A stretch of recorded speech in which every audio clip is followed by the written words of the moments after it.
I always believed power could buy safety. After all, when you're Ariana Cole, CEO of a multi-billion-dollar tech empire, people don't tell you no, they don't question you. They don't even breathe too loudly around you. Until the night everything collapsed. The air in the luxury hospital stung of antiseptic and panic. I was lying on a gurney, chest on fire, vision flickering like a dying bulb. All I could hear were alarms, shouting, and the frantic beat of my own pulse. I wasn't supposed to be here. I wasn't supposed to be weak. I wasn't supposed to be dying. But life doesn't check your bank account before knocking you to the ground. A nurse shouted something I couldn't make out. The room spun. My fingers were numb. My legs refused to move. And for the first time in my adult life, I felt fear so real it scraped the breath out of my throat. "Miss Cole, stay with us," someone yelled. But I was so cold. So very cold. I swallowed hard, trying to speak, but all that came out was a whisper. "Please, just make it fast." That's when he appeared beside me. A man in a faded security uniform. Dust on his boots. Tired eyes. A quiet presence that somehow cut through the chaos. He didn't look like a doctor. He didn't look like someone who belonged anywhere near my elite medical team. Yet when he saw me shaking uncontrollably, he didn't hesitate. He shrugged off his security jacket, old, frayed, too large for him, and gently wrapped it around my body. Warmth. Soft. Steady. Human. It shocked me more than the pain. Then the overhead lights flickered, bright and unforgiving. And that's when I saw it. Ink. Numbers. A tattoo etched on his forearm. Not random.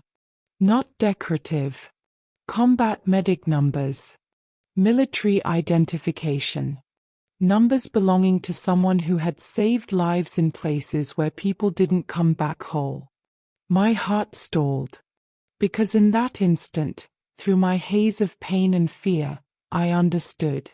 The man who had just covered me, the man holding my hand as I lay on the edge of death, was no ordinary security guard. And the question that burned into my mind was, would you still look down on someone you didn't recognize? If that someone had once saved lives while you signed boardroom papers? And why? Why would a combat medic be working night shifts in my building? Why hide something like that? What happened to him? Or worse, what did someone do to him? My breath caught. And before darkness swallowed my eyesight, I whispered the last words I could muster. "Who are you?"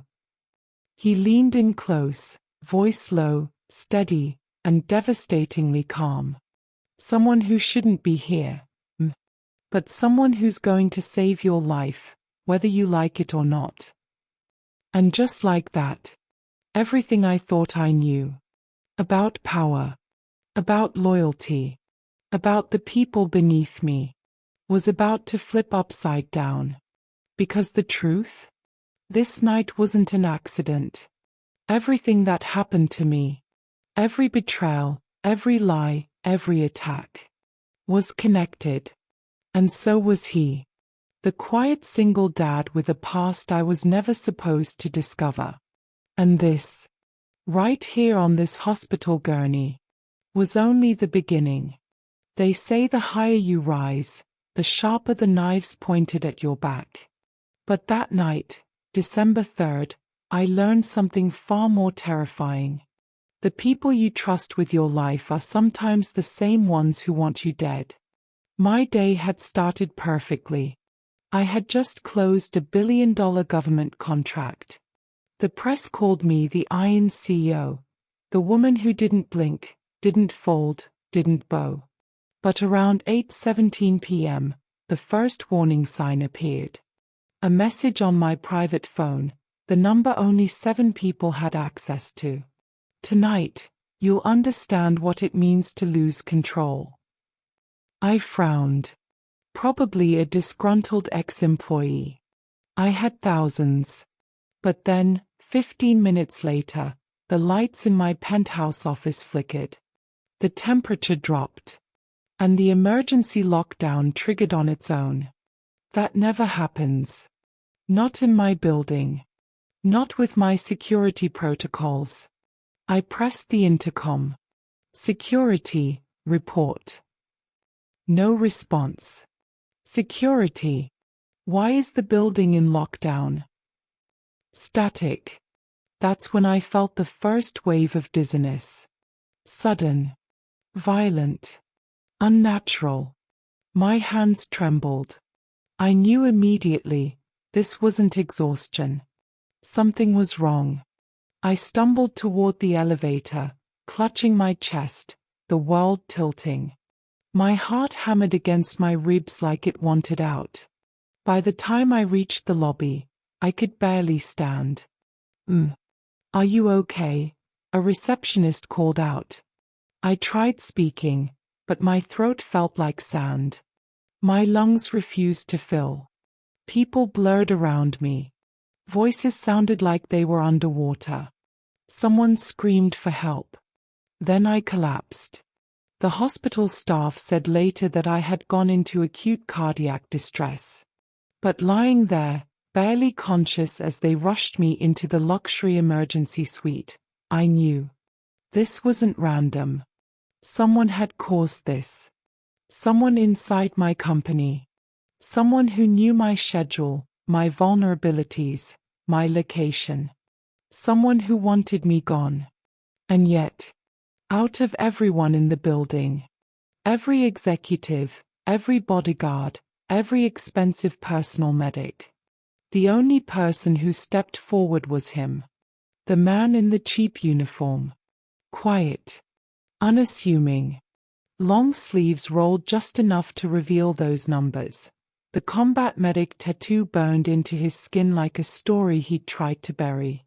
When he wrapped his jacket around me, my body stopped shaking for the first time in minutes.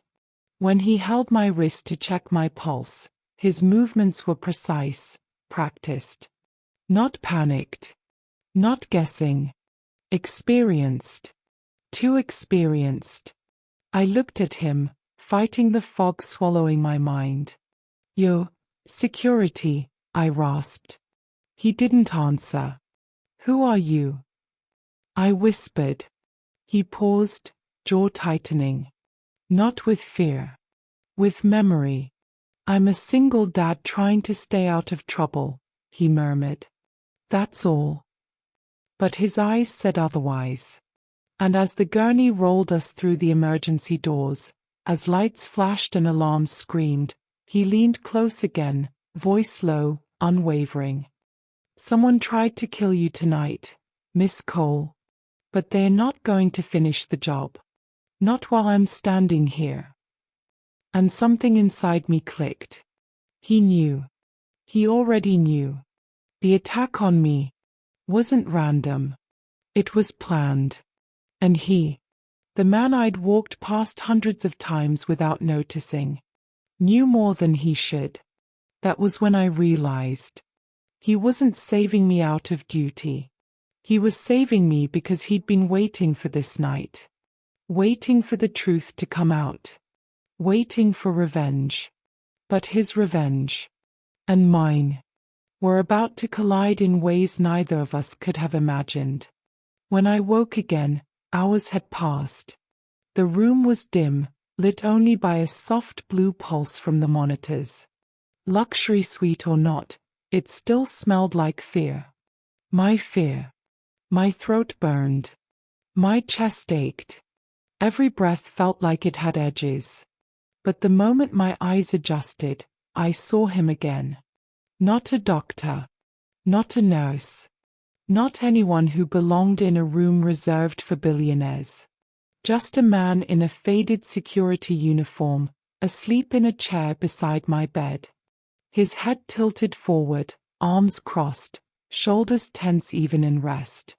A man who didn't trust the world enough to fully relax. A man who stayed. even after the others had left. Why? I shifted slightly, and the sound made him jolt awake instantly. Not groggy, not slow. Alert. Like someone who'd lived too long in places where waking up late meant not waking up at all. He whispered, sitting straighter. How do you feel? I swallowed, hating how weak my voice sounded. Like someone ran a truck over my chest. He nodded once. That tracks with what you went through.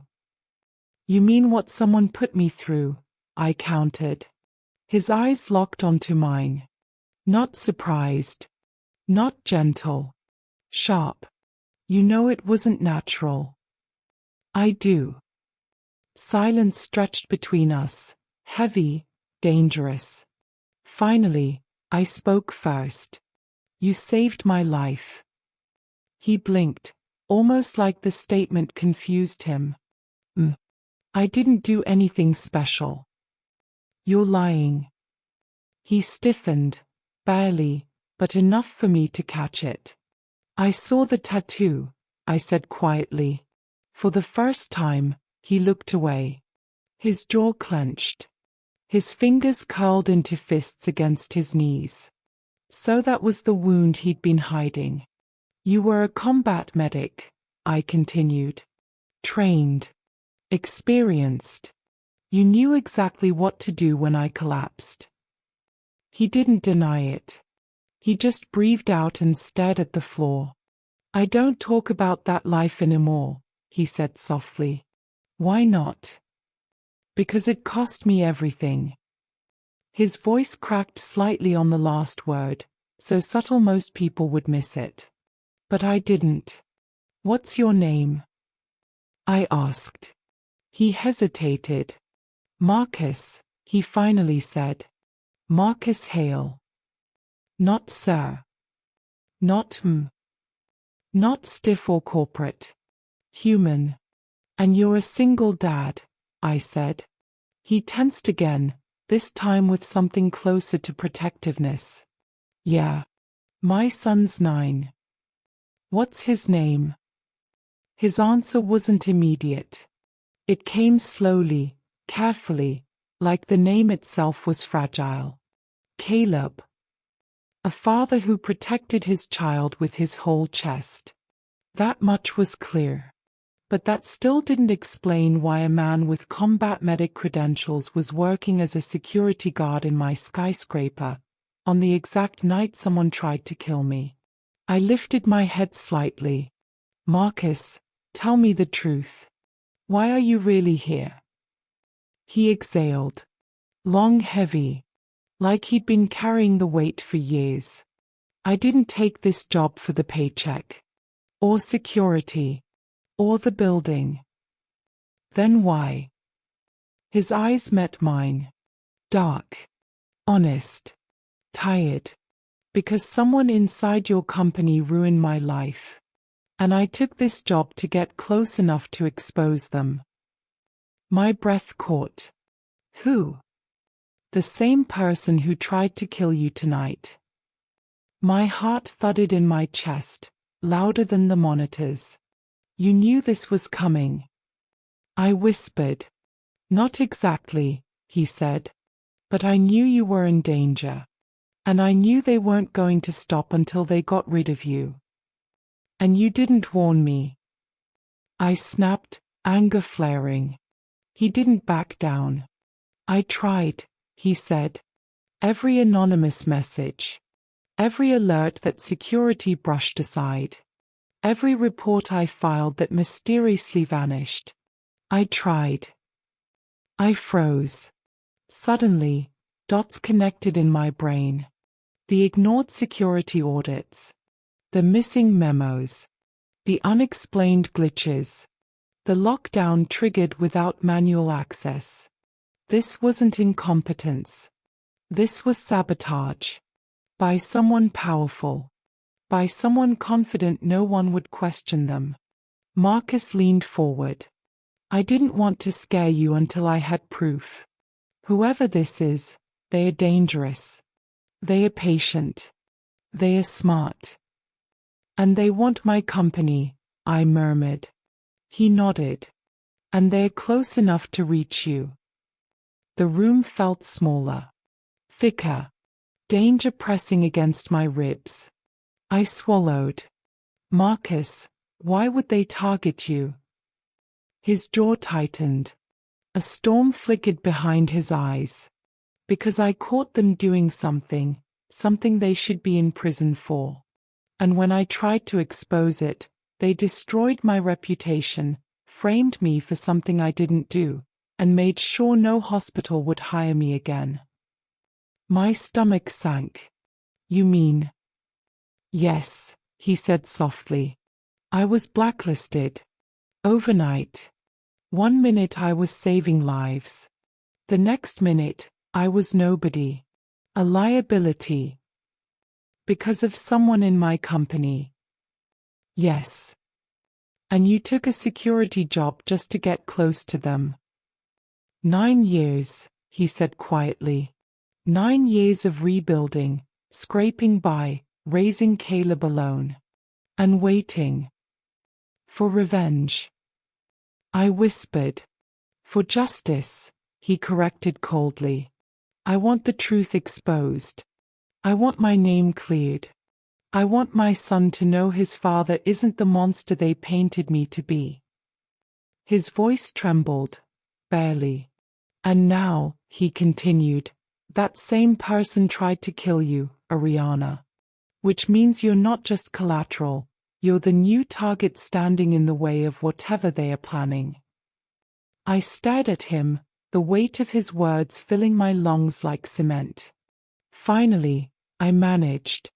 Marcus, who is it? Who's behind all this?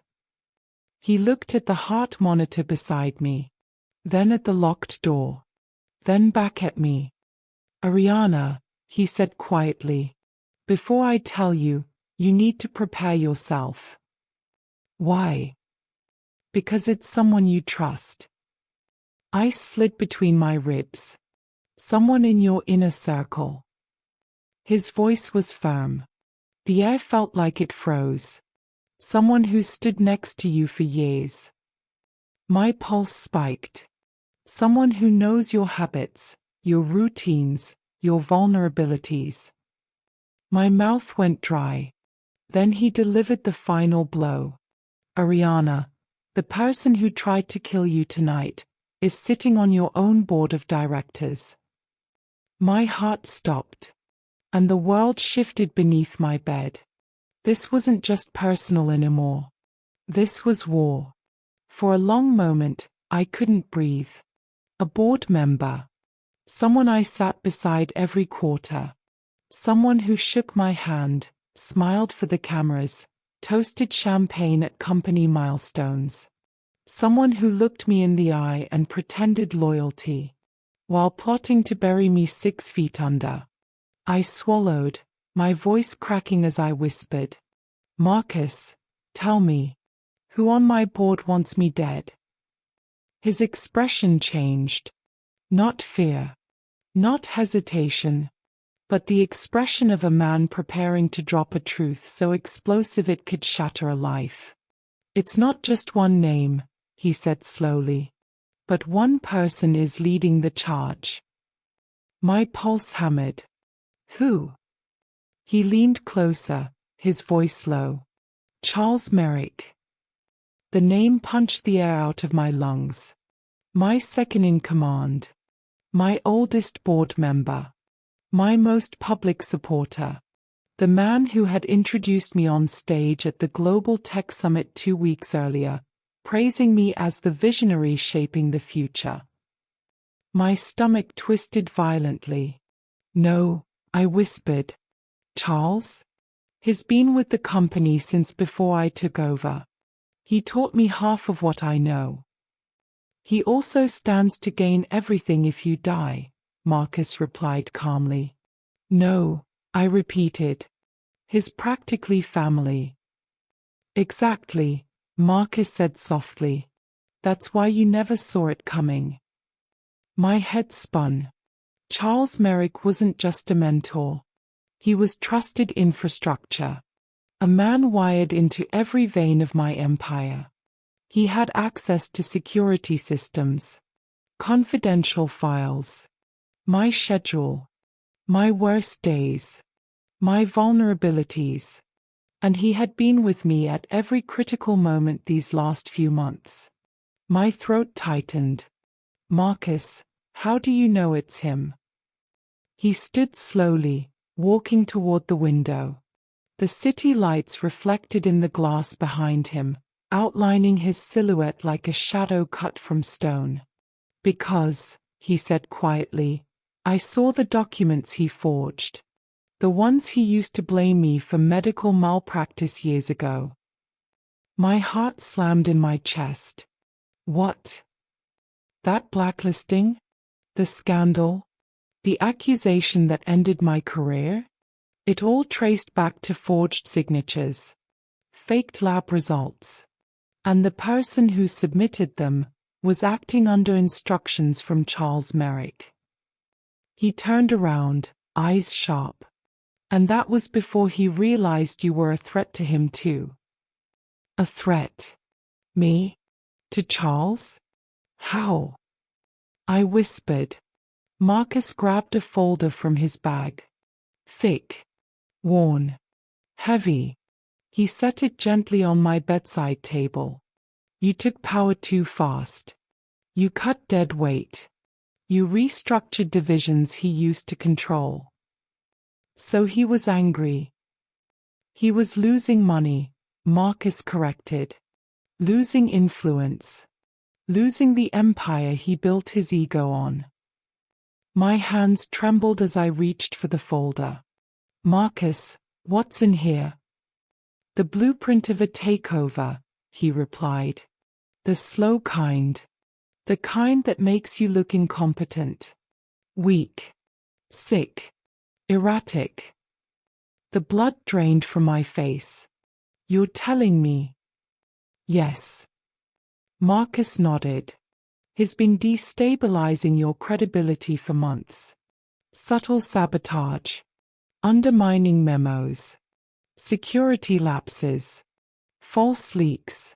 Little things designed to make the board question your leadership. And tonight. Marcus's jaw tightened.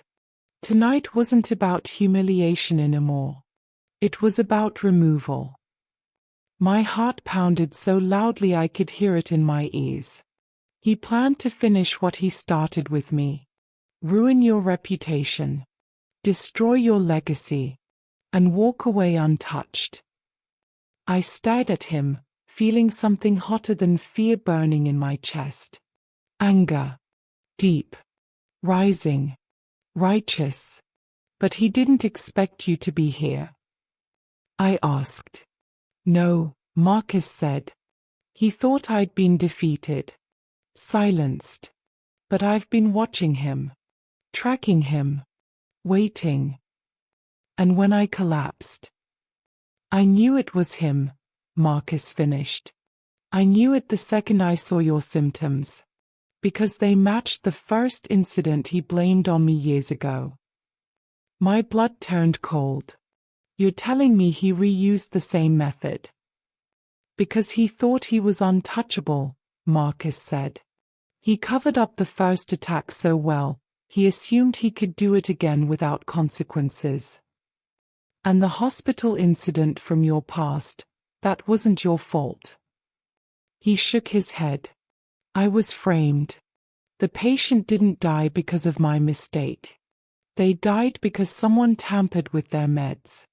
The same substance you inhaled through your air vents tonight. I froze. Everything aligned. The dizziness. The chest pressure. The sudden collapse. The building lockdown. The silence from security. Someone had choreographed my death with scientific precision. Marcus, I whispered, my voice trembling with fury. If Charles wants me dead, why now? Why tonight? He exhaled slowly. Because tomorrow morning, the board is voting on the new global expansion plan. The one you've been pushing for. And he's been fighting me on it for months. Because it will shift power away from him, Marcus said. And without you alive to defend it, the vote defaults to his proposal. My stomach dropped. He's not just trying to remove me, I whispered. He's trying to take your entire empire, Marcus said darkly. Piece by piece. Starting with your life. I stared at the wall, feeling something in me snap. Fear didn't control me anymore. Rage did. Calculated, sharp-edged rage. And then Marcus said something that cemented everything. Ariana, if you don't act fast, by sunrise he'll control your company, your board, your reputation, and the narrative surrounding your sudden health crisis. Sudden health crisis. The phrase tasted like poison. He wanted me erased. In one night. And forgotten by the next. I sat up straighter, ignoring the pain ripping through my chest. Marcus, I said, my voice steady and lethal. We're not going to let that happen. He nodded slowly. No, he agreed. We're not. His eyes locked onto mine. Not seeking permission. Not offering comfort. But making a silent pact. A partnership. Not romantic. Not emotional. Strategic. Survival. War. For the first time in years, Marcus said, someone else is in danger because of him. And I'm done letting him break lives. I pressed my hand against the folder. Then let's expose him. Marcus leaned in. To expose him, he said, you'll need to see the evidence he thought he destroyed. What evidence? He inhaled. The first attack, he said quietly. The one he covered up. The one that ruined my life. My breath caught. And the reason he can't afford to let you live. I stared at Marcus, my voice just a whisper. Show me. And he opened the folder. The truth inside would change everything. Marcus flipped open the folder. And it felt like the room temperature dropped 10 degrees. Inside were documents yellowed at the edges. Photos. Incident reports. Medical scans. And a sealed envelope stamped with an old hospital insignia. My fingers hovered over them, trembling. Start wherever you're ready, I whispered. Marcus nodded and pulled out the first file. It was a patient case sheet. Name blurred out for confidentiality, but the age, the date, the symptoms. They matched mine. Chest pressure. Dizziness. Airway disruption. Sudden collapse. I felt the hairs rise on my arms. This is exactly what happened to me. He nodded slowly. And this was the case they used to blacklist me. My chest tightened. They said you mishandled the medication. They said I replaced it, he corrected bitterly. That I tampered with it. But you didn't. No. He passed me another sheet. This one showing chemical analysis. A substance labeled with a long, scientific name I recognized from my own medical report earlier that morning. My vision blurred with shock. Marcus, this compound has been outlawed for years. Yes, he replied. Because it causes cardiac failure when inhaled in enclosed spaces. I swallowed.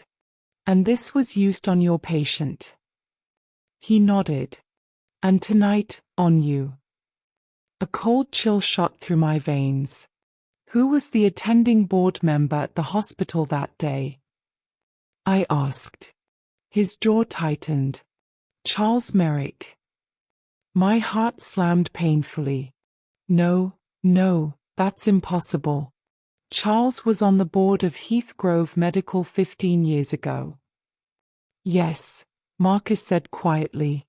He was one of the biggest investors. And the case that ruined me? He oversaw the internal investigation. The betrayal stung like acid. He vouched for you publicly, I whispered. And then destroyed me privately, Marcus replied. Because I caught him using hospital resources to test experimental compounds without authorization. My breath caught. You mean? Yes. He leaned forward. Charles was conducting illegal trials. Risky ones. Ones that could kill. My skin chilled. And the patient that died, Marcus continued, voice steady, wasn't supposed to be exposed to anything. My throat tightened. Then how? Marcus opened the sealed envelope. Inside was a photo. A hospital storage room. A shelf. And on that shelf, a small vial with Charles's signature initials etched on the label. This, Marcus said quietly, is the substance he used to test on volunteers. And when his experiment went wrong, he needed someone to blame. My chest twisted. So he framed you? Yes. And destroyed your career? Yes. I clenched my jaw. But why didn't he just destroy the vial? Marcus gave a humorless smile. He didn't know this photo existed. A nurse took it because she suspected something was off. She gave it to me privately. But before I could act on it, she overdosed. They ruled it suicide. My blood ran cold. And by the time I realized what was happening, Marcus said, my locker had been raided. Files missing. My signature forged on documents approving medication changes I never made. So you ran? He shook his head. I didn't get the chance, he said quietly. Security dragged me out of the building before I could defend myself. My name leaked. My reputation was over by sunrise. The cruelty of it burned through me. And Charles? I asked. Got promoted, Marcus spat. Became the darling of the medical board.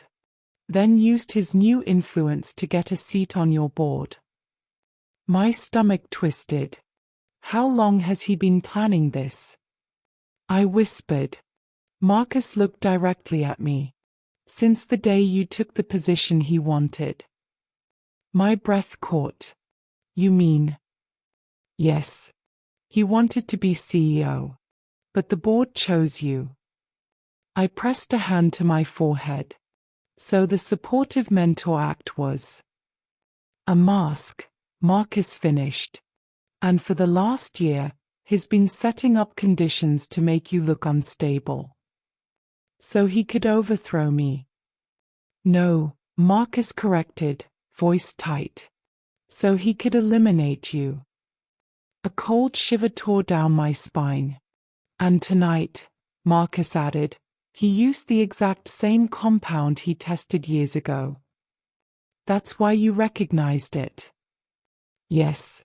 The symptoms were identical. I exhaled shakily, every muscle tight.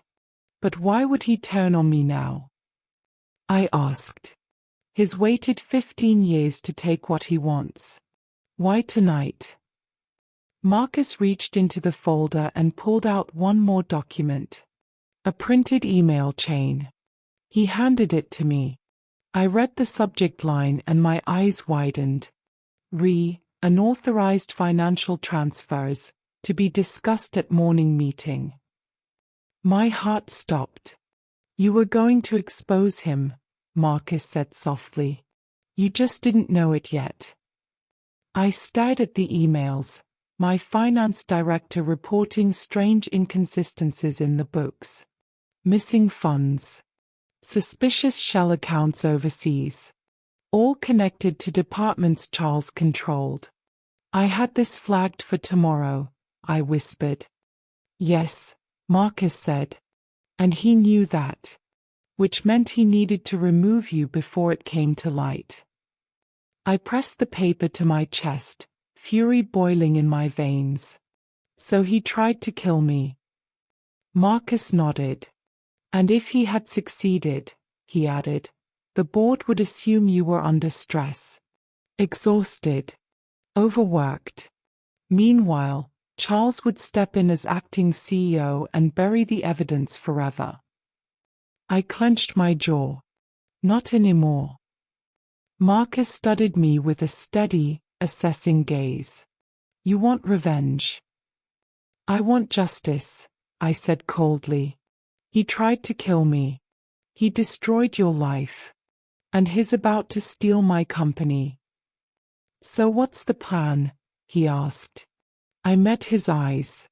Tonight, Charles thought he silenced me. I held up the folder. But he just gave me everything I need to destroy him. Marcus exhaled, a grim smile tugging at the corner of his mouth. Then I'm with you, he said. Every step. I nodded. Because now it was clear. He wanted my empire. He wanted me dead. He had no idea what I was about to do. Tomorrow morning, at that board meeting, Charles Merrick would walk in expecting victory. But he was going to walk out exposed. Shattered. And erased. And I, for the first time in my career, wasn't fighting alone. The weight of the folder sat in my lap like a living thing. Heavy with truth, with pain, with a history someone tried to bury. But I needed to understand everything. Every detail. Every wound. Every scar that led Marcus Hale from the front lines of war. To a security jacket in my building. To my hospital bedside tonight. Marcus, I said quietly, there's more you're not telling me. Not just about Charles. About your past. About what really happened after they destroyed your career. His eyes darkened. Not with anger, but with something heavier. Regret. Memory. Loss. He sat back down in the chair beside my bed, elbows on his knees, hands clasped together. For a moment, he stared at the floor. Then, you want the full truth? I need it. He exhaled. Long, slow. Like he'd been holding this story in for years. Okay, he whispered. But it's not pretty. I'm not asking for pretty. He nodded once, then began. I was already struggling after leaving the military, Marcus said. Coming home wasn't a victory. It was a battlefield of its own. He looked straight ahead, eyes distant, seeing a past I couldn't. I had nightmares. Hypervigilance. But I was good at one thing, saving lives under pressure. That's why I became a combat medic. A muscle in his jaw tightened. But when I got hired at Heathgrove Hospital, I finally felt stable. My wife was pregnant. We were planning a future. That hospital job meant everything. And then the patient died, I whispered. He nodded. And they blamed me. Overnight. His voice lowered. I'll never forget the day Charles announced the internal investigation results. He stood on a podium, pretending to be neutral, while reading a report filled with lies he wrote. A sharp breath left him. And the worst part? My wife was in the audience. Halfway through her pregnancy. And she watched the world label me a killer. My chest twisted. What happened to her? I asked softly. He swallowed hard. She left, he said. Everyone thought I was guilty. The news spread. The hospital issued a statement condemning me. Charles made sure I couldn't get hired anywhere, medical or not. I felt heat in my cheeks. Your reputation was destroyed before you even got to speak. He nodded. And when the stress got to my wife, she developed complications. My heart stopped. Marcus, what happened? He stared at his hands. She died giving birth to Caleb. Silence fell like a crashing wave. I pressed my hand to my chest. Marcus, I whispered. I'm so sorry. He didn't look at me. He didn't cry. He just spoke with a quiet, controlled pain only people who've lost too much can carry. I blame myself every day, he whispered. Because if Charles hadn't blacklisted me, if he hadn't turned the world against me, my wife might have survived. Caleb might have had a mother. My throat burned. And that's when you decided to go after him. No, Marcus corrected softly. That's when I decided to survive. Revenge wasn't my first thought. Raising my son was. He leaned back, looking up at the ceiling. I worked any job I could find. Construction. Dishwashing. Overnight janitorial. Eventually landed in private security because it paid more. And then my company recruited you, I said. He nodded. I didn't even know Charles was on your board at first. But when I saw his face on the internal directory, his fists clenched. I almost quit. Why didn't you? He looked at me with steady eyes. Because I realized fate had handed me a second chance. My pulse quickened. That's when you began investigating. Yes. Quietly. Slowly. Patiently. I watched him. Watched his assistants. His habits. His finances. His office. His late-night meetings. You collected evidence. I rebuilt a case, he said simply. Piece by piece. Even when he tried to lose me in department transfers. Even when he had my locker raided. Even when he shut down every promotion I applied for. And then he set a trap for you, I guessed. He did, Marcus said. Last year, he planted fake security logs and tried to frame me for accessing restricted labs at night.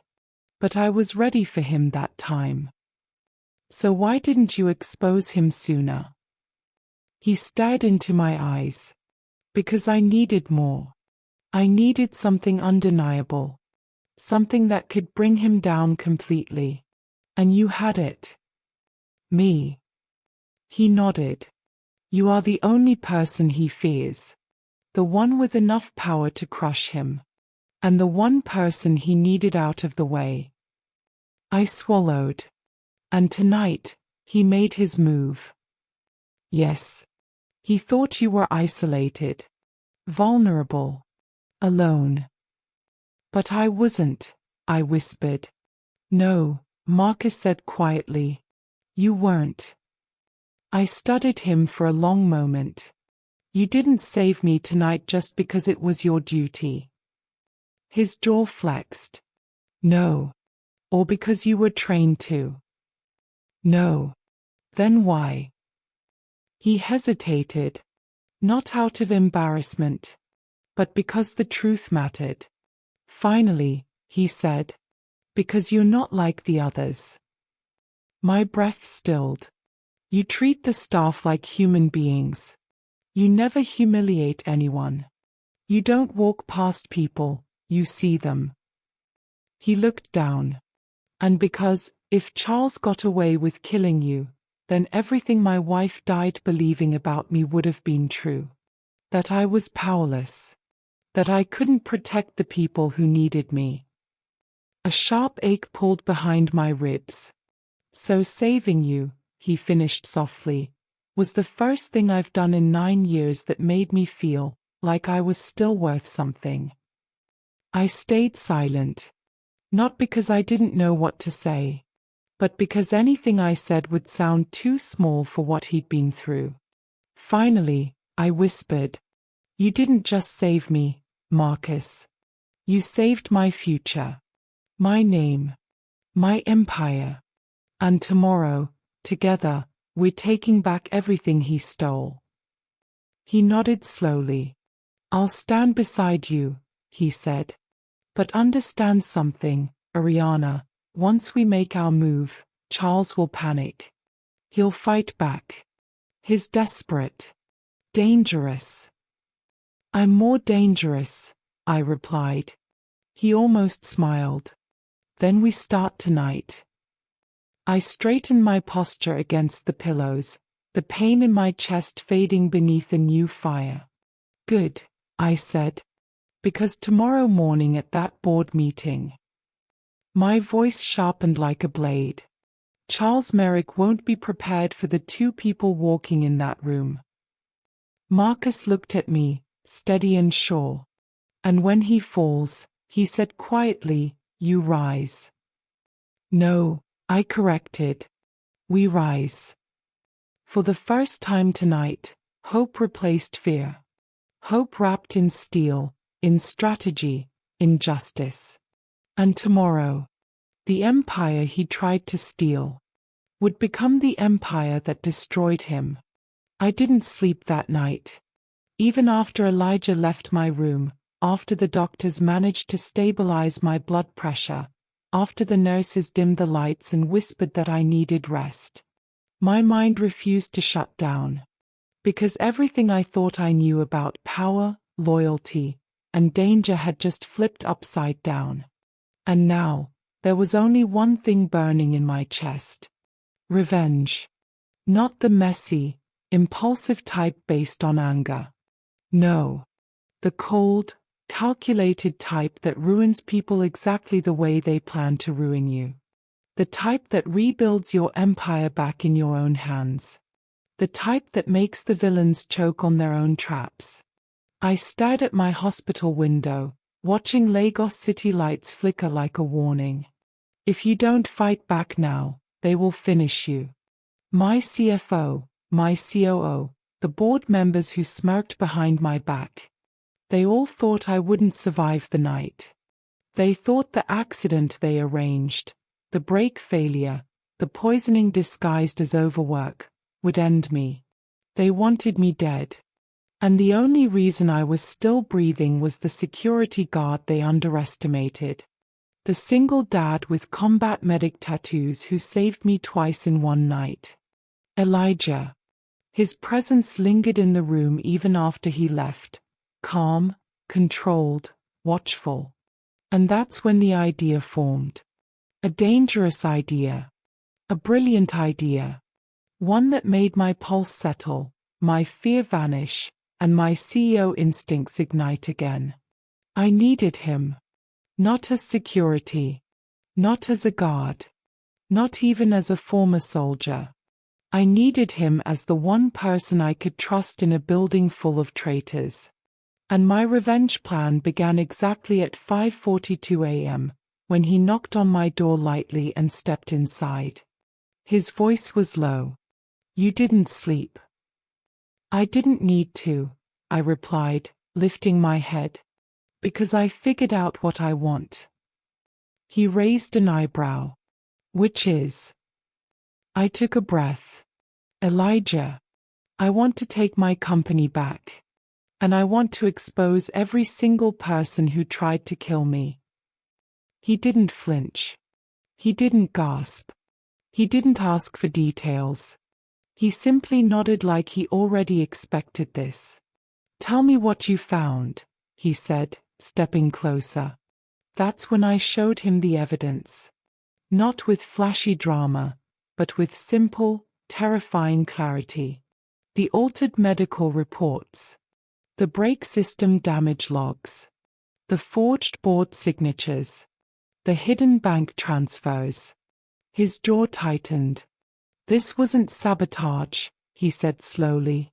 This was a coordinated takedown. And they're planning something even bigger, I whispered. The board meets in 48 hours. They are voting to remove me permanently. And after that, they'll make sure I never speak again. He didn't speak for a moment. Then, What do you need me to do?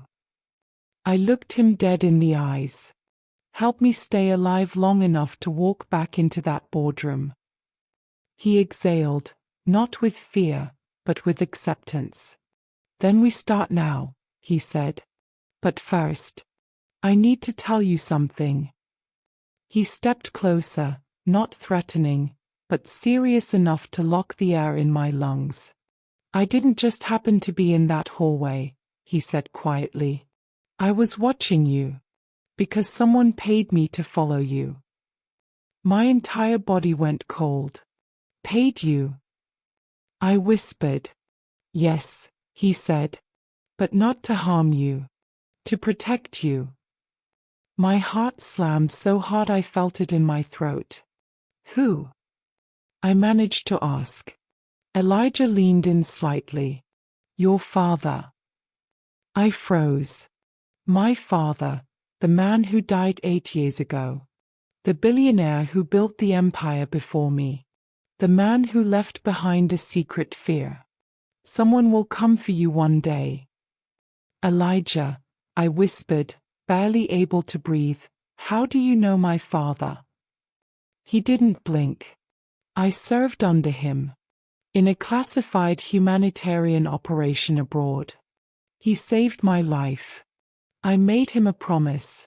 If anything ever threatened you, I would use my last breath to keep you alive. It felt like the room flipped upside down. My father trusted him. Before he died. Before my enemies started circling. Before I ever met Elijah in a security jacket. And now I understood something terrifying and comforting at the same time. Elijah wasn't in my life by coincidence. He was the one person my father believed would protect me when the wolves came. I swallowed hard. So you're not just a security guard? No, he answered quietly. But tonight, I need to act like one. Because if the traitors realize who I really am, or what we're about to do, we lose everything. My voice trembled slightly, not from fear, but from the sudden weight of hope. Elijah, can we win this? He didn't smile. He didn't give false comfort. He simply said, we're not just going to win. We're going to make them regret ever touching you. A chill ran across my skin, not from fear, but from the raw, fierce certainty in his voice. For the first time since the attack, I felt powerful again. And right then, we began writing the blueprint for revenge. A plan so calculated, so precise, so devastating, that by the time the sun rose fully, the old version of me was gone. The new me, the one they tried and failed to bury, was reborn with fire in her chest. And Elijah? He became the blade I would wield. Together, we were going to flip the board. Expose the traitors. Take back my empire. And finish the promise my father started. Because no one tries to kill me. And walks away clean. By sunrise, Lagos felt like a different world. The city was waking up, engines rumbling, horns blaring, street vendors calling out. But inside my luxury hospital suite, the air felt frozen. Not because of fear. Because the truth was finally unraveling. And I was ready. Elijah stood near the window, arms crossed, scanning the courtyard with the discipline of someone who had spent years expecting danger. He wasn't wearing his security jacket now, just a plain black t-shirt. Simple, but his posture alone made him look like the most dangerous man in the building. I sat up straight in my bed, staring at the tablet full of evidence. Tell me everything, he said quietly. Start from the beginning. I exhaled slowly. My CFO, Daniel Mensah, he started acting strange 6 months ago. Secret meetings, late-night calls, hiding documents.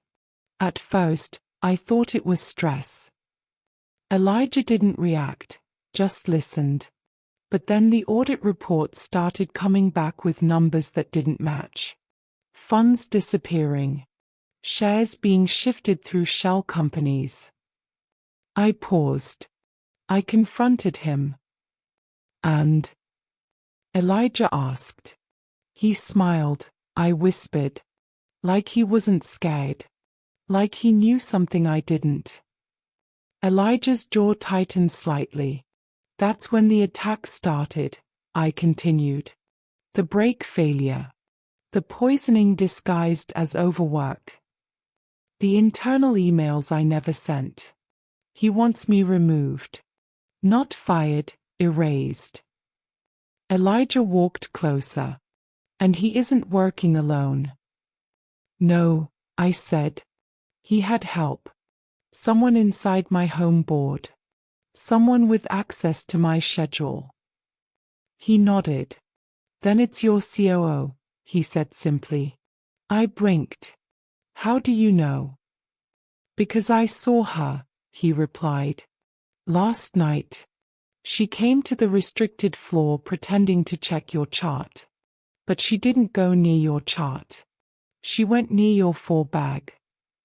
My heart slammed. She tried to. No, he interrupted firmly. She didn't get that far. I blocked her path before she reached your door. She recognized me from the staff elevator and pretended she was lost. This time, I felt sick. My COO, someone I mentored, someone whose wedding I flew across the world to attend, someone who sat beside me at every earnings call, had tried to finish the job. She was nervous, Elijah added. Not enough to slip, but enough for me to see her fear. Fear. Not guilt. Not remorse. Fear of being caught. She's working with Daniel, I said, voice shaking with anger. They're planning to take my company and blame my death on overwork. Elijah nodded. Cold. Efficient. Corporate-style execution. I swallowed hard. And I trusted them. He turned to face me fully now. Trust isn't your weakness, he said quietly. It's theirs. They thought it made you blind. But it just made them arrogant. A breath left my lungs. He was right. But then something even more terrifying hit me. Elijah, I whispered, my voice suddenly tight. If they planned all this, they'll come here today. To confirm if I'm still alive. He nodded slowly. They will. And if they realize you're helping me. They won't, he said sharply. Because today, I become invisible. Elijah. But he held up a hand. Right now, the only advantage we have is this. They think you're helpless. Weak. Alone. We're going to weaponize that. How? I asked. His eyes narrowed with a calm, chilling precision. By letting them reveal themselves. He tapped the tablet on my lap. You have the financial trail. The forged signatures. The altered audit logs. But we need one more thing, a confession. Or at least a crack. And how do we get that? He stepped closer, voice dropping to a low, strategic whisper. By baiting them into approaching you again. My stomach flipped. What? Elijah, they already tried twice. Exactly, he said. And criminals repeat what works. He paced a little. Right now, Daniel and your COO are waiting for a message. Something from the hospital. Something that tells them whether you're conscious or vulnerable. I frowned. But the doctors won't. They don't need to, he cut in. Because they are already monitoring your digital activity. If your phone wakes, they'll panic. If your assistant logs in, they'll panic. If your hospital security badge shows any movement. I understood immediately. You want to create a false status. He nodded. A report that you're awake enough to speak, but not awake enough to defend yourself. That will draw them out. And what will they do? Visit, he said simply, pretending to check on you. And that's when we catch them. I stared at him, at the way he pieced danger together like a puzzle. You've done this before, I whispered. He didn't respond, just gave a quiet, haunted nod. But there was something else beneath the surface. Something he wasn't saying. Elijah, this is personal for you, isn't it? His eyes flickered, the first crack in his calm exterior. And then he said it. They murdered someone I owed my life to. Your father trusted me, and I wasn't there when he died. My heart stopped. Elijah. This is more than protection, he said softly. This is unfinished business. The room went silent. Not heavy. Not tragic. Just powerful. Like fate had been waiting for this moment. I took a long breath. Then let's finish it together, I said. For the first time, he allowed a small, fierce smile. Then chapter 1 of their downfall begins today. He tapped the hospital tablet, pulling up the message that would change everything. A false medical update. Sent directly to the traitor's private channels. Stating that I was awake, but disoriented. Weak. Exposed. Perfect target. Elijah looked at me. Within the next 2 hours, he said quietly, you will know exactly which of your enemies is bold enough to face you, and which one hides in the shadows. And just like that, the real battle began. Because the hidden enemy was no longer hiding. They were coming to me. Walking straight into the trap. The message Elijah crafted went out at 9:12 a.m. A simple hospital update. A subtle, gentle trigger. Patient is awake but experiencing confusion and memory lapses. Limited recognition. Requesting senior corporate familiar visitors for emotional reassurance. It was genius. It didn't scream trap. It didn't look suspicious. It was exactly the kind of update that made guilty people panic. Within 10 minutes, everything changed. I sat up in bed, a blanket over my legs, hair brushed enough to look fragile but presentable. The room lights were dimmed. My chart hung at the foot of the bed with highlighted disorientation notes Elijah added earlier. And Elijah. He was gone. Not gone. Hidden. Invisible in plain sight. He blended into the hospital staff rotation like he'd worked there for years. Cap pulled low, ID badge he cloned from a night shift nurse, silent steps, calm face. He was watching everything. I just couldn't see him. But that alone made me feel safe. The door clicked. My heart stopped. The first visitor had arrived. And of course, it was Daniel Mensah, my CFO. His expensive suit shouldn't belong in a hospital room. But the fake shock on his face? That was the real crime. Madam CEO, he said softly, pressing a hand to his chest. Oh, thank God, you're awake. I stared at him with a blank, slow blink, playing my role perfectly. Daniel. I whispered weakly. You came. His eyes shimmered with fake emotion, but underneath the act, I saw it. Fear. Deep. Sharp. Immediate. Of course, he said quickly. We've all been so worried. Worried I survived, I thought. He moved closer, placing a hand on the rail of my bed. I caught a whiff of his cologne, the same one he always wore when he closed a major deal. How are you feeling? He asked.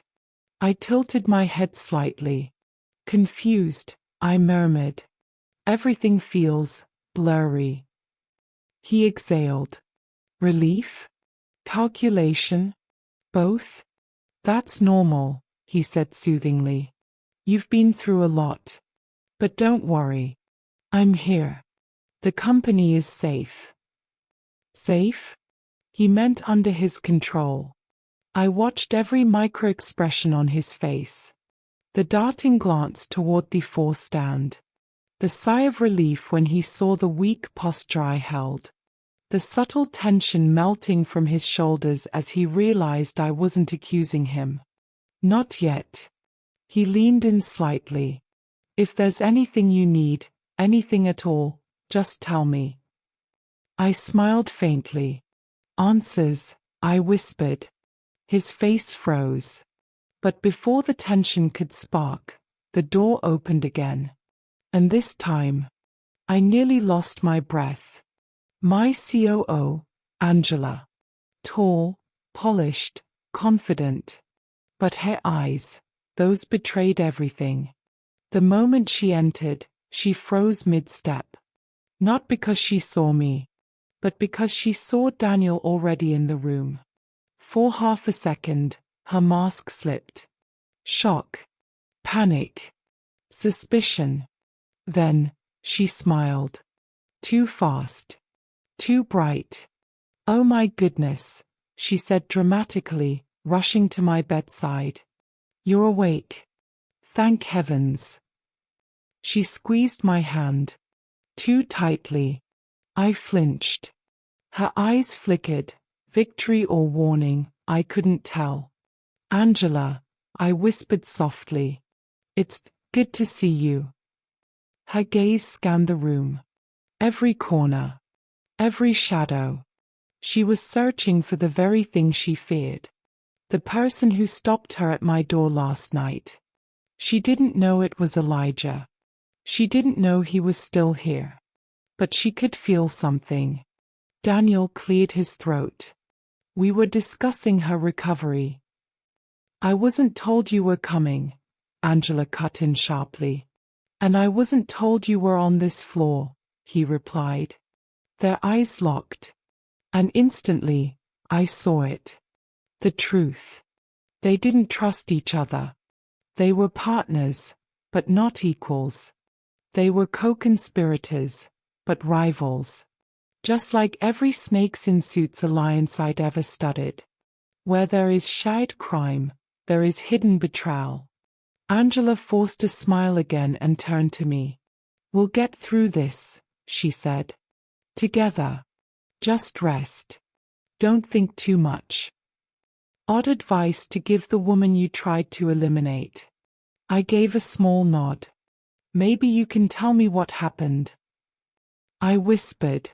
Both of them froze. Just a fraction of a second. But I saw it. Daniel stepped in quickly. There was a guitar malfunction.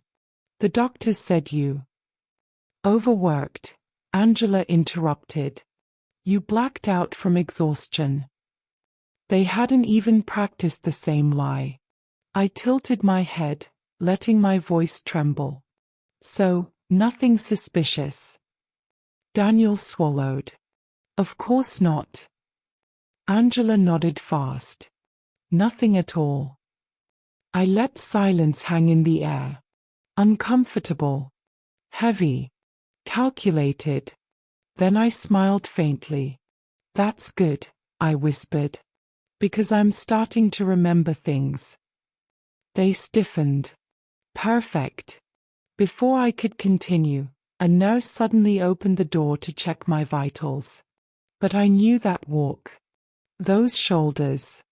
That quiet presence. It was Elijah, disguised, but present. Watching. Listening. Recording. He checked my monitor, nodded politely at the two traitors, and left without a word. But the tension in the room spiked. Daniel glanced at Angela. Angela glanced at Daniel. And in that silent exchange, everything snapped into focus. Their alliance was cracking. They were turning on each other. When Elijah once again vanished into the hallway, the room fell into a thick silence. Daniel cleared his throat. Angela forced a smile. I pretended to be tired. I should let you rest, Daniel said quickly. Yes, Angela agreed, almost too eagerly. They didn't leave together. No, they left separately. Barely looking at each other. Barely hiding the distrust. And that's when I knew. They weren't just plotting against me. They were plotting against each other. And in that divide was my victory. As the door shut behind them, Elijah slipped back into the room like a shadow and stood beside my bed. They showed themselves, he said quietly. Yes, I whispered. They did. He leaned closer. Which one do you want to take down first? I didn't smile. I didn't gloat. I simply said, the one who cracks under pressure, because that one will expose the other. Elijah nodded. And that visit, he said, gave us everything we need. But he wasn't finished. There was something else in his voice. Something darker. Something final. Because, Madam CEO, he said slowly, I caught something on camera just now, something you need to see. My stomach dropped. He handed me the tablet. And when I saw the footage, my blood ran cold. But my resolve? It turned to steel. This wasn't betrayal anymore. This was war. Elijah didn't speak as he handed me the tablet. He didn't need to. The look in his eyes said everything. What I was about to see would change the entire game. My fingers trembled slightly as I tapped the screen.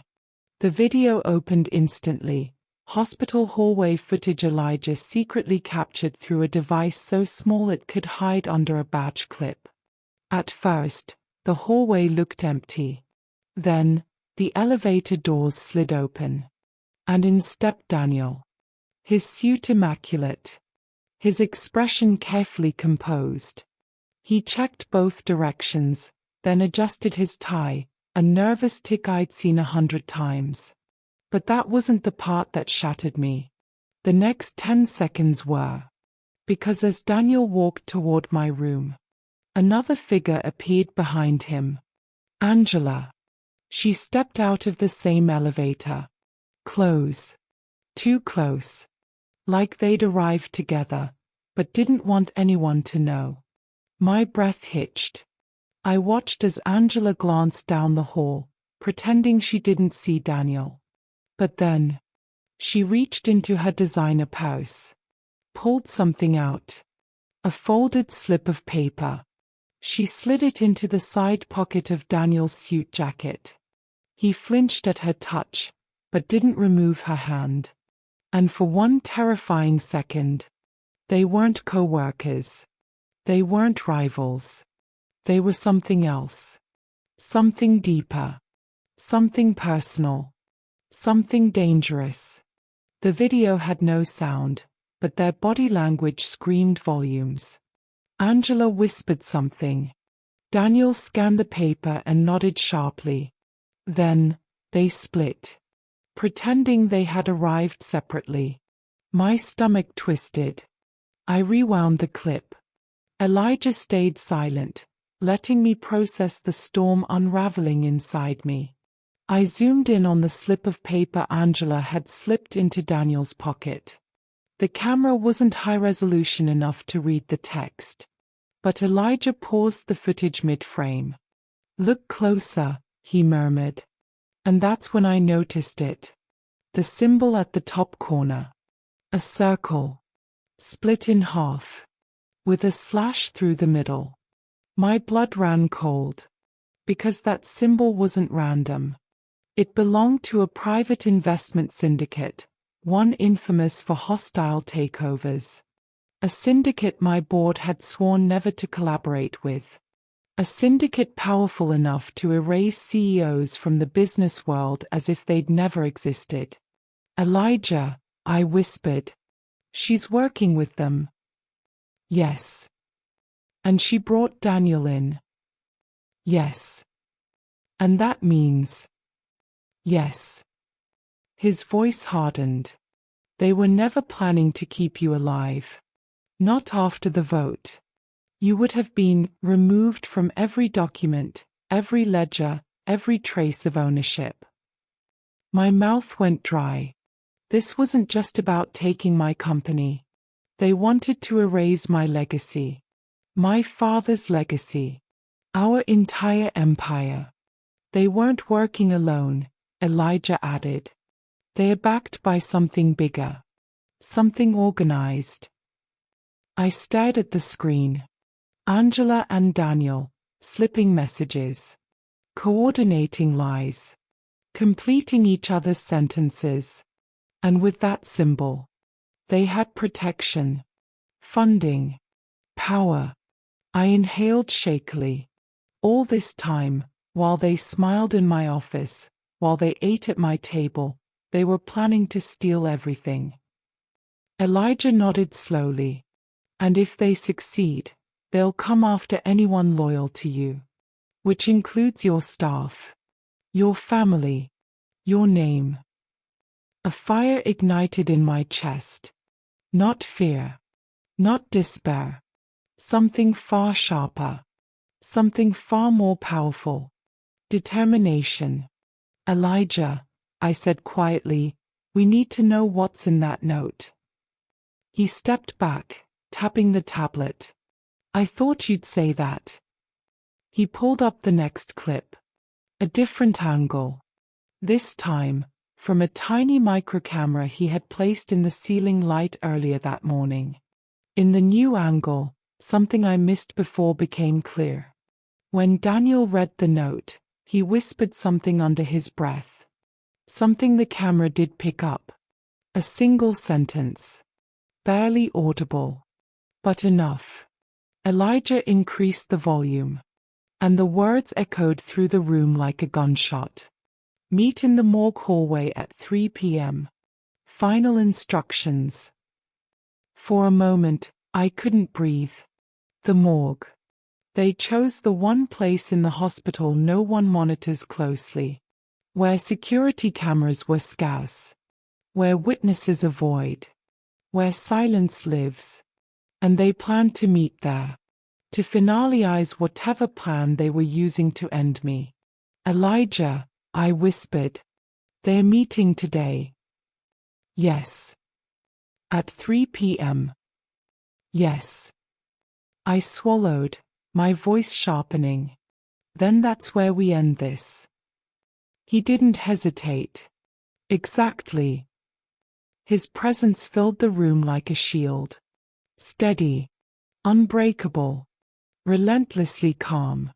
Elijah, I said softly. They are powerful, connected, and dangerous. Are you sure? He cut me off gently. I made your father a promise. I intend to honor it. Something tight in my chest loosened. And something else settled.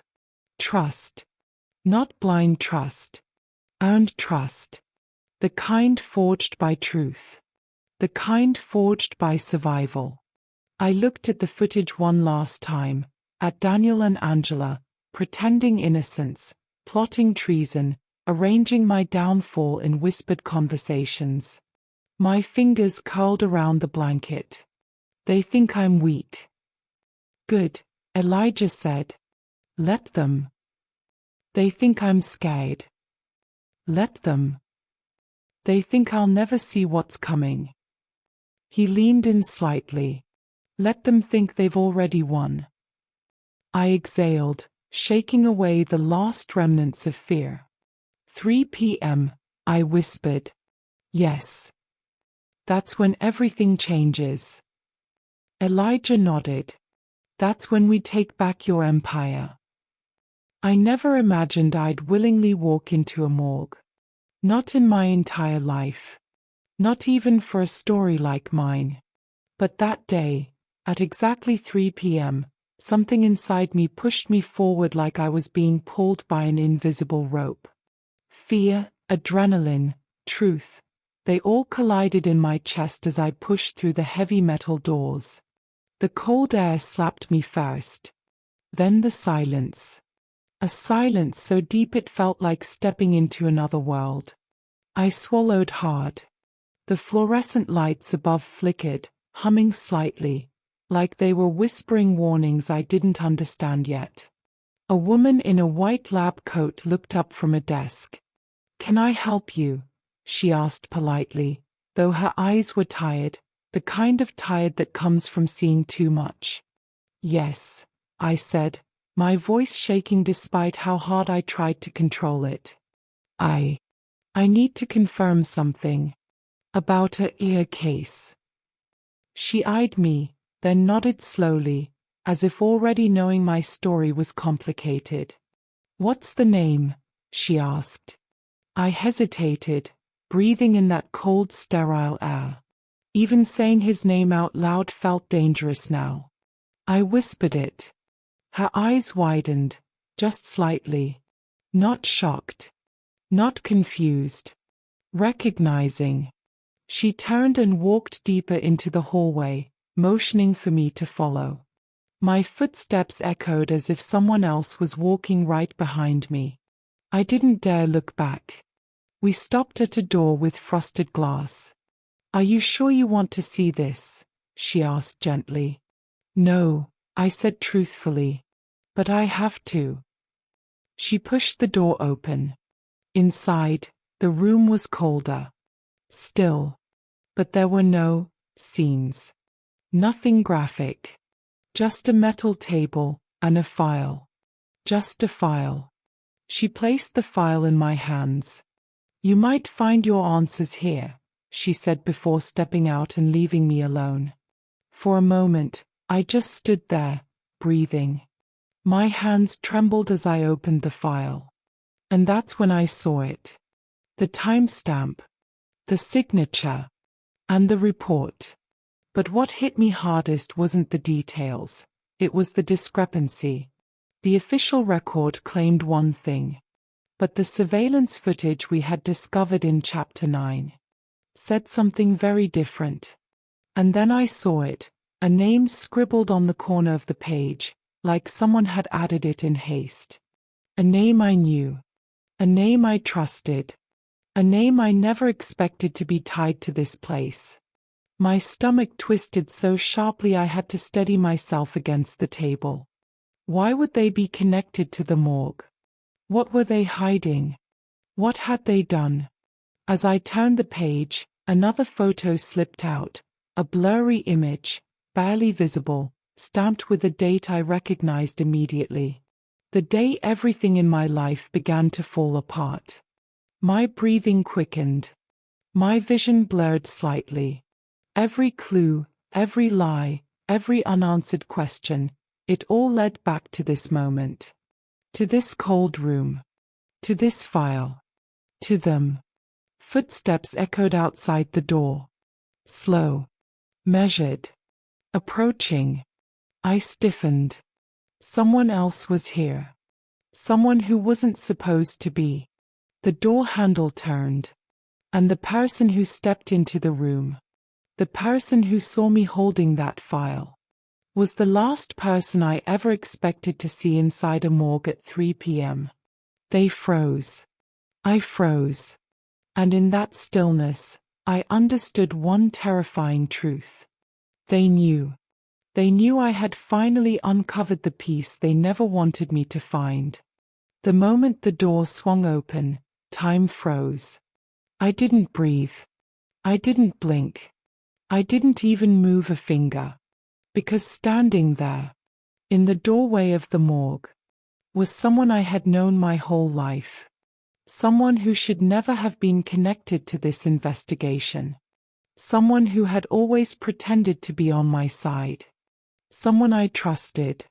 Their eyes locked onto the file in my hands, that thin folder that now felt heavier than every lie I'd carried for months. For a split second, their expression slipped. Not anger. Not fear. Recognition.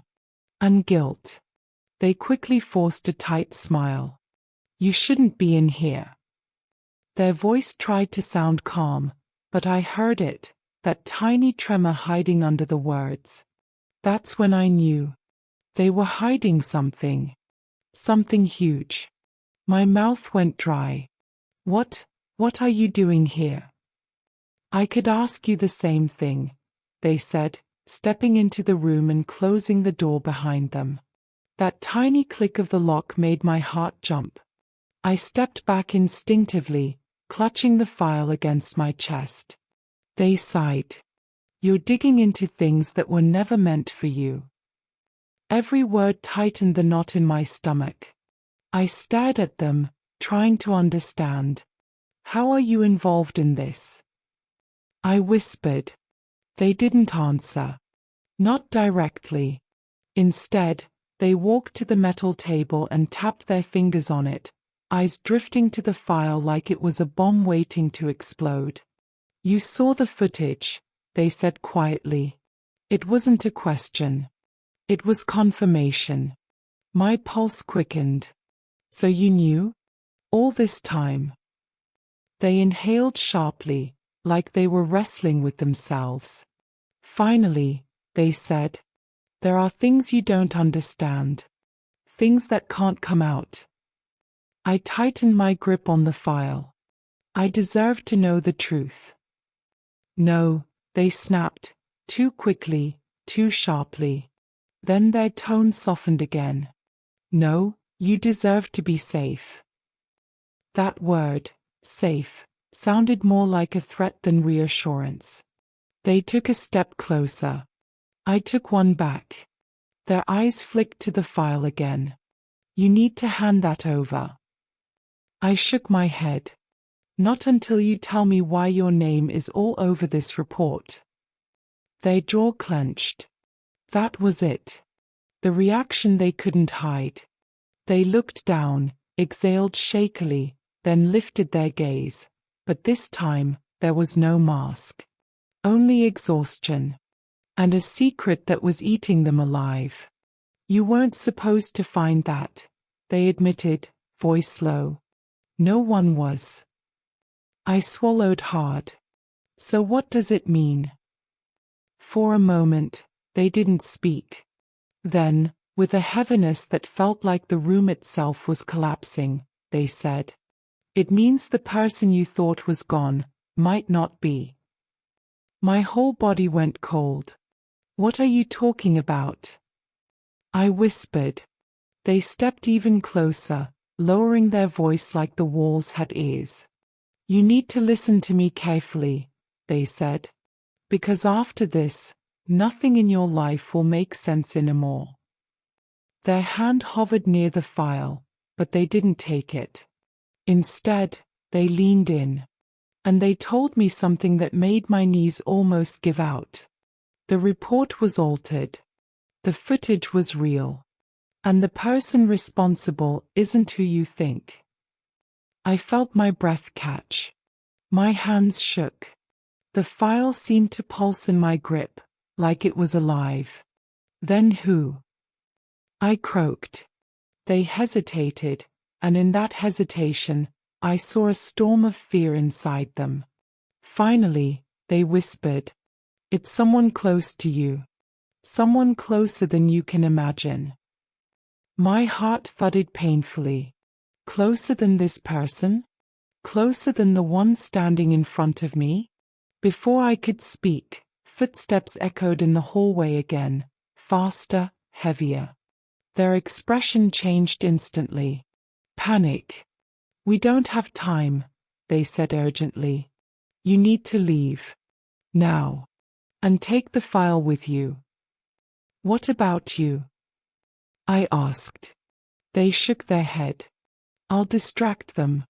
But you have to go through the back door before someone sees you. The footsteps grew louder. Closer. They pushed me gently but firmly toward the exit on the opposite side of the room. Hurry, they whispered. And whatever you do, don't trust anyone until I contact you. Not even you? I asked. They froze. Their silence was the only answer I needed. The footsteps reached the main door. A shadow appeared under the frame. I ran. I slipped through the back door with the file pressed against my chest, my heart pounding so loud it drowned out everything else. As the door shut behind me, I heard a voice from inside the morgue, cold, unfamiliar. "Where are they?" I didn't wait to hear the response. I just kept running. And for the first time since everything began, I wasn't sure who the real enemy was anymore. The back exit of the morgue dumped me into an alleyway that smelled of rain and exhaust. My lungs burned. My legs trembled. But I didn't stop. Because behind me, I could hear it. Footsteps. Fast. Heavy. Deliberate. I had no idea how many were chasing me. 2? 3? More? All I knew was that someone inside my own company had sent them after me. And now, armed only with the file that could destroy them all, I was a target. I pressed my back against the brick wall, catching my breath, scanning the alley. Then I saw him. A shadow moving near the corner. Not quite running, but cutting me off. "Elijah." I whispered under my breath, hope and fear colliding. Before I could move, a voice called from the darkness. "Stop. Don't move." My stomach dropped. The figure stepped forward. The dim streetlight revealed Daniel. He wasn't smiling. Not the fake, corporate-friendly smile he always wore. This one was cold, precise, deadly calm. "You shouldn't have come here," he said. I took a step back. My hands gripped the file tighter. "I'm not afraid of you," I said, trying to keep my voice steady. Daniel laughed quietly, a sound that cut through the night like a blade. "Fear," he said. "You should be terrified. You're alone, and you're carrying evidence that could ruin me and Angela. And do you know what that means?" I swallowed. "I'm not alone," I said quietly, glancing down the alley. From the shadows, Elijah emerged. Calm. Unwavering. His presence was like armor. "Move aside, Daniel," he said. Voice low, controlled. But every word carried a threat. Daniel's eyes flicked to Elijah. Recognition. Hesitation. Fear. I saw it. That split second was all I needed. "You underestimated me," I said to Daniel. "And you underestimated him." Daniel's jaw tightened. His hands twitched, but he didn't advance. Not yet. Elijah stepped forward, blocking Daniel completely. "You're done," Elijah said simply. "Whatever you were planning, it's over." Daniel laughed again, but it was forced this time. "You think this ends here?" he sneered. "This is just the beginning. There are bigger players, syndicates, investors, people who'll make sure you regret exposing us." I swallowed hard. But I didn't back down. "Then let them come," I said. "Because I've seen their plans. I know their moves. And now, I'm ready." For the first time in months, Daniel hesitated. And that hesitation was enough. Elijah moved like lightning. Not a punch. Not a shove. Just a presence so commanding that Daniel stumbled backward. "Now get out," Elijah said to me, nodding toward the street that would lead me safely away from the alley. I didn't argue. I ran, feeling the cold night air slice past me. But before I could disappear completely, I heard Daniel's voice one last time. "This isn't over. Not by a long shot." I didn't stop running. Because in that moment, I realized something. The chase had changed me. The fear, the uncertainty, the betrayal, all of it had sharpened me. I wasn't just running from them anymore. I was running toward my revenge. And nothing, not threats, not syndicates, not traitors, could stop me now. I didn't sleep that night. Not even for a minute. Every time I closed my eyes, I saw the morgue, the doorway, Daniel's cold stare, and the file that now felt like a ticking bomb in my hands. By sunrise, I had made my decision. If they wanted a war, I would bring it to the boardroom, where their power lived, where their secrets hid, where they believed I still played by the old rules. They were wrong. I walked into the headquarters with a confidence I didn't feel, a calmness I had to force. My security badge scanned green, but I felt eyes on me everywhere. Cameras, guards, people pretending not to watch. Whispers followed me into the elevator. She's back. I thought she was bedridden. Didn't Daniel say she was not fit to return? Exactly. Let them whisper. Let them wonder. When the elevator reached the top floor, the doors opened to a scene I knew too well. My executives. My board members. My betrayers. They were already seated around the long oak table when I stepped inside. Angela sat on my left, wearing a pearl-white suit too bright for a meeting that early. She hid her tension behind a polite smile. Daniel sat opposite me, hands clasped, shoulders relaxed, but his eyes were sharp. Calculating. Watching my every move. The chairman, Mr. Coker, cleared his throat. Welcome back.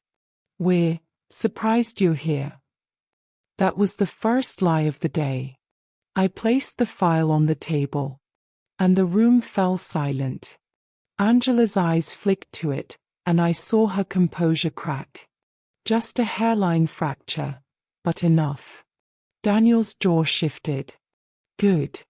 They recognized the danger.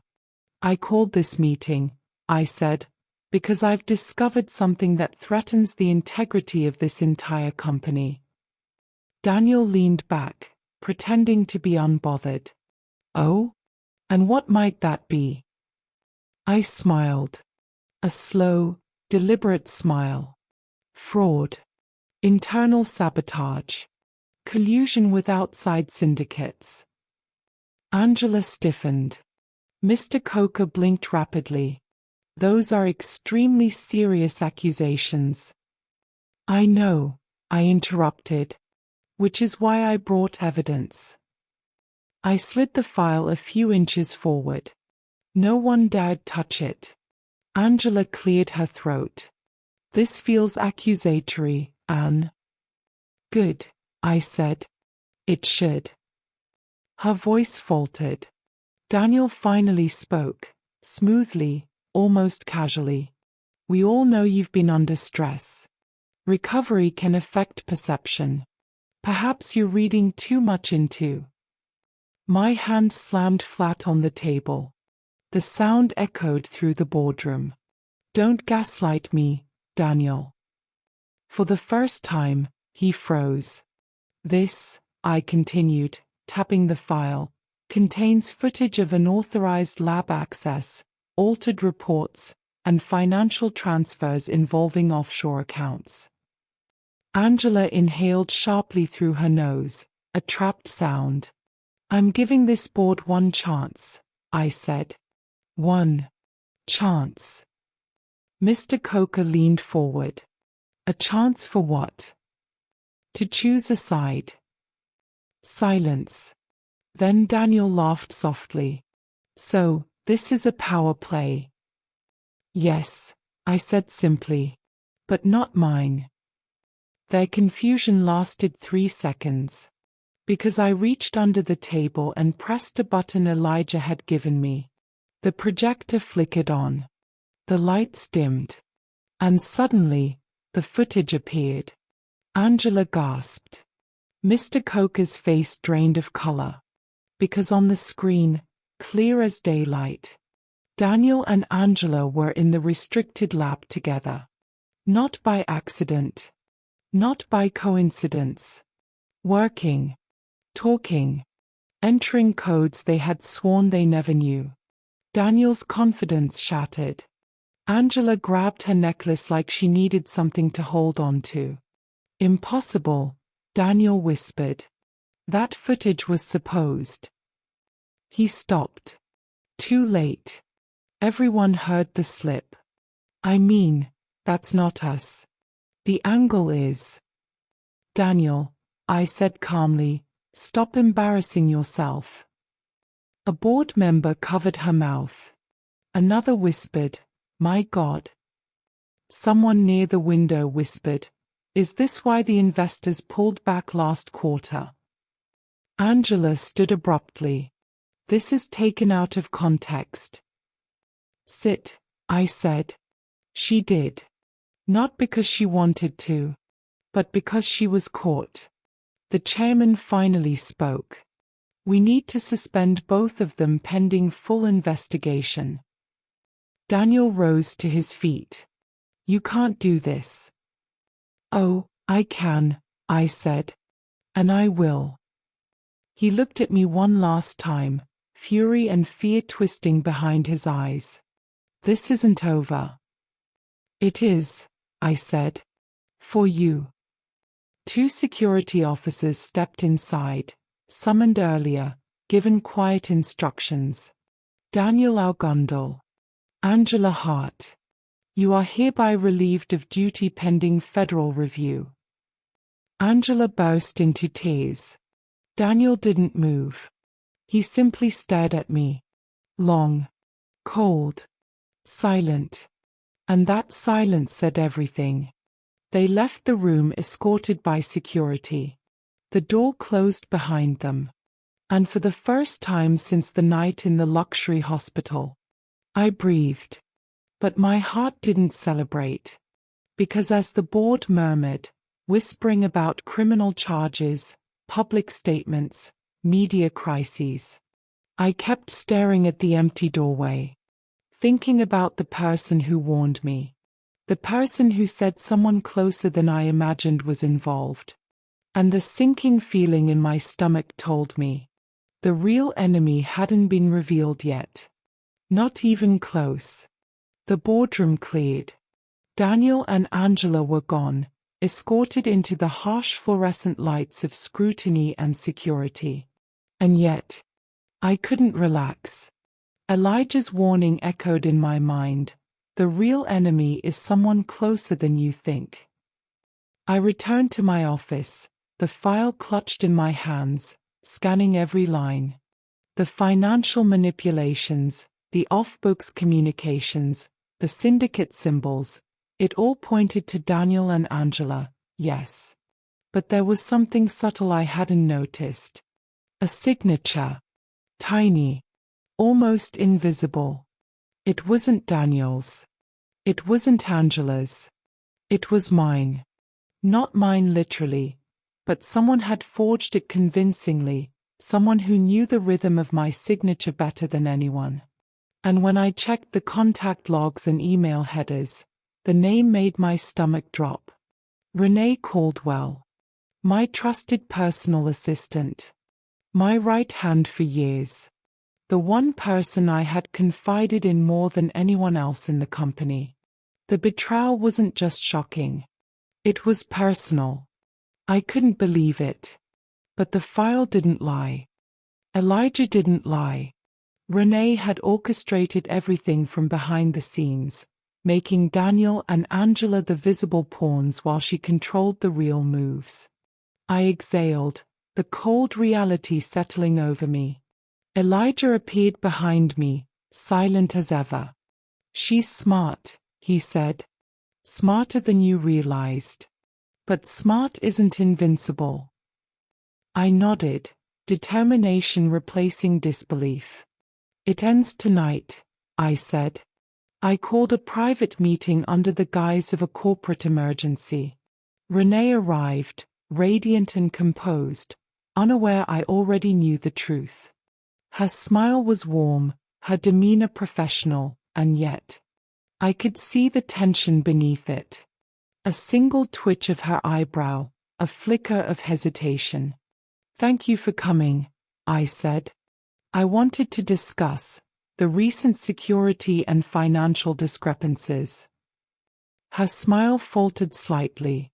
"Of course, CEO. Anything I can help clarify?" I stood slowly, walking around my desk, watching her like a predator circling a cornered animal. "Renee," I said softly, voice calm but firm, "I have the footage, the emails, the financial logs, everything. I know what you've been doing, and I know why you did it." Her breath hitched imperceptibly. I don't know what you mean." I tapped the file. "Don't lie. I trusted you. I confided in you. You used that trust to manipulate the company and endanger me. And you nearly succeeded." Her eyes darted to the door. She thought about fleeing. But she didn't. Instead, she smiled, a cold, calculated smile. "You think you've won," she whispered. "This company isn't yours. It never was. I'm still in control." I shook my head. "Not anymore." Elijah stepped out from the shadows of the doorway, tall, silent, commanding. Renee froze.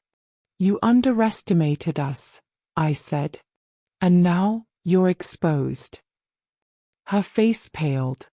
I could see the mask cracking, the realization dawning. "You'll pay for this," she hissed. "I already have," I said softly, lifting the tablet Elijah had given me. On the screen, evidence of her schemes, all compiled and time-stamped. Every move she made. Every betrayal recorded. Her hands shook. For the first time, fear replaced arrogance. By the time security arrived, Renee had no words left. Only silence. The company recovered quickly once the conspirators were removed. Daniel and Angela faced investigation and public exposure. Their reputations shattered. Renee was arrested, tried, and convicted for corporate fraud and conspiracy. And me? I rebuilt my empire stronger than ever. I reclaimed control not through intimidation, but through strategy, intelligence, and patience. Elijah stayed by my side throughout, a constant reminder that loyalty and courage always win over greed and betrayal. Investors returned. Employees stayed. The syndicate backing Daniel and Angela realized no one could manipulate me, and withdrew quietly, leaving the company intact. Months later, I returned to the hospital where it all began. The luxury suite where Daniel and Angela had tried to see me as weak. Where Renee had orchestrated chaos behind the scenes. Where Elijah had saved me in ways no one else could understand. I stood by the window, looking out over the city, the skyline glinting with the promise of tomorrow. Elijah approached, silent as always. "You did it," he said. "I did," I replied. My voice calm, but inside I felt a satisfaction deeper than any victory I'd ever known. "You trusted yourself," he said, "even when everyone else doubted you." I smiled. "And I trusted you." He nodded. "Then everything is as it should be." For the first time in months, I felt peace. Because not only had I survived, I had won. And those who thought they could destroy me? They were gone. Months later, I stood in the boardroom once more, but this time it was filled with allies, not enemies. I had rebuilt trust, strengthened bonds, and created a company that thrived on transparency, loyalty, and strength.